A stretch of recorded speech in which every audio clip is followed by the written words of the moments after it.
So, magandang hapon sa inyong lahat dyan mga kababayan. Ngayon po ay pupuntahan natin doon sa bahay nila Jordan. Oy, papa naman to no? Oh, si Jordan. Kasi mga kababayan, mayroon pong binili si Mama Nilo. Oy, mayroon pong binili na motor para kay Jordan. So, puntahan muna natin doon mga kababayan. Tapos meron siyang pinabigay na pera para kay Jordan. Tsaka bigay ko rin ngayon kay Jordan ang rehistro ng motor. Nagbigay. So dito ba si Jordan mga kababayan? Punta natin. So abangan niyo po mga kababayan, no? Punta natin kay Jordan. So dito na po si Jordan mga kababayan, no? Ayan, dito si Jordan. Tapos mayroong pinabigay po si Ate Anilo kay Jordan. Naghatod buko dia sa alawas ng mga bata ba?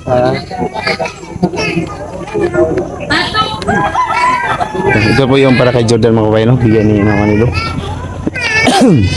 Excuse me po. Tapos ang rehistro. So muna ang rehistro dan. Ito ko pre sabi. Tama daw. Ito po yung rehistro ng motor. So, okay. Ang tod pa niya o guandan. 2028 pa siya ma-expire. So, pero ang original ani, kuha unon pa nako. Valid until saan dapat ang valid ano? Palipusi lang niya kay mga Xerox man ni siya. Muta na lang sa kong manghod. Kaya palutan ako. So ito po yung rehistro ng motor mga kababayan, no? Gabiin naman sila naka-adto, no? Gabi na. Ako nagisuguro kayo. Nagsayo ko ganyan. Mga alas 6 ni... Larga ka, oh. Ang ito nagsugatan. Tapos kaya niya sugatan, dugunon man. Nung sa may sugaan lang. Okay na. Wala Wala pa. Oo, tandugunon na yun. Hayag kung tak siya suga. Pero Ako na yun. mauyog sa pagmudagan daw. Anak kong manghod. Paghatod dito na pa siya kabantay. Pag biyahe na. Paghatod niya na batsi. Tandugunon pa. Murag na yung wire nga naibot. Ano sila ba? Wire niya sa lalom. So, ang original ako to siyang kontakon og makuha na niya. Itong original din niya papilis ba? CR o 2R. Oo. Nawa kay lisensya? Wala po. Wala po ako dan. Ugnay ka ng mga karaban. Makakuan ka. Kapil ka sa karaban. Budget lang. Pusin na mga papil ha. Kung man ay kuhan sa motor, papilis. Yang rehistro ana 28 pa man ang usab sa motor. 25 motor no? 27 no. Mga 3 years pa ka bago magparehistro. Pakita na to. Ako rin nung pangutanon siya. Sumo to no, yung kwarta na rin. So yun po mga babayan, nabigay ko na po yung rehistro ng motor nila Jordan at saka yung pinabigay ni Mama Anilo na pera. So, say kasultin mo lang. Salamat sa ihatag mo sa amuha nga tabang. Merry Christmas. Sige. Ya, salamat ka Dan ha. Pati ko Dan. Pati ko Dan. Okay. Salamat tayo. Sige. So yun mga kababayan, no? Pauwi na tayo kasi hapon na. Malapit ang umulan.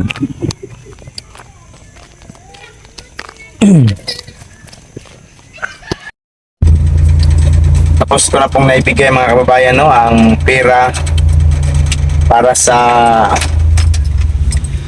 mga scholar at saka pera din kay Jordan Uyog, no? At saka yung rehistro po ng bagong motor na nabili po ng sponsor. So maraming salamat po sa sponsor.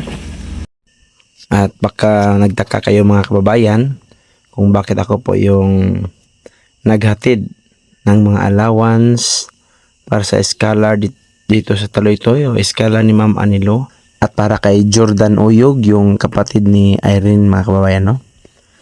So binigay ko na rin po yung para sa kanya na pinadala ni Atilo na pera.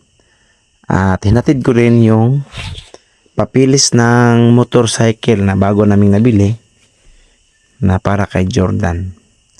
Yung rehistro. So naibigay ko na po kay Jordan kanina. At para sa lahat mga kababayan, sa mga solid supporters na nagtaka kung bakit nga ba ako yung naghatid ng allowance para sa mga scholar at bakit hindi si Boss Viking Bombay.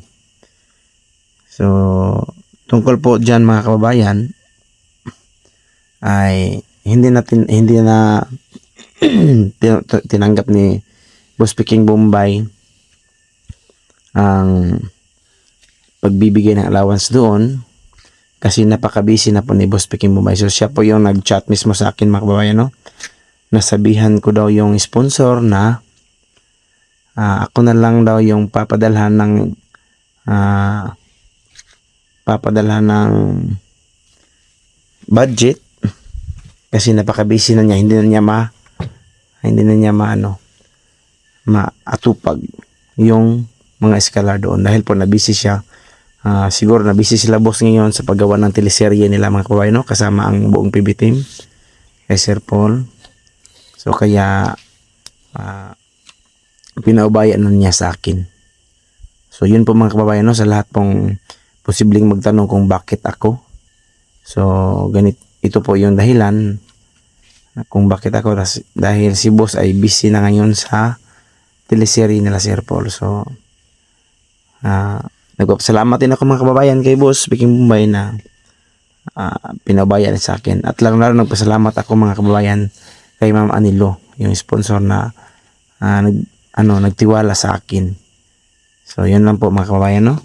At sa walang sawang pagtulong nila ni Ma'am Anilo sa kanyang mga scholar, binilihan pa niya ng bagong motor si Jordan. So talagang malaking tulong na po yun para po sa pamilya ni Jordan at sa mga bata na nag-aaral, kasi yan po yung gagamitin nila para po hatid sundo sa paral ng mga bata, ng mga anak ni Irene. So salamat talaga, no, sa mabait na sponsor nila. So hanggang dito lang muna yung video natin mga kababayan. So dito na po tayo ngayon sa Barangay Malabog, Sintro. Kasi meron pa tayong titingnan ngayon na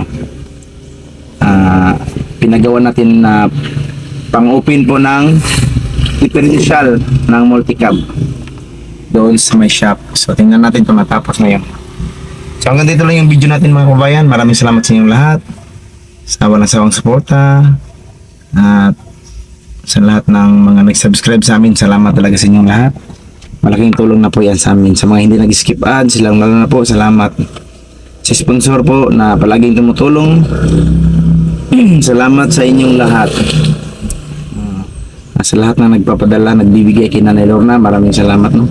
So mayroon ding nagbigay kay Ma'am Aya para kay Nanay Lorna, si Ma'am Rose. So salamat po Ma'am Rose. At sa akin nagbigay simula noon si Ma'am Chit, si Ma'am Ying, si Ma'am Imi,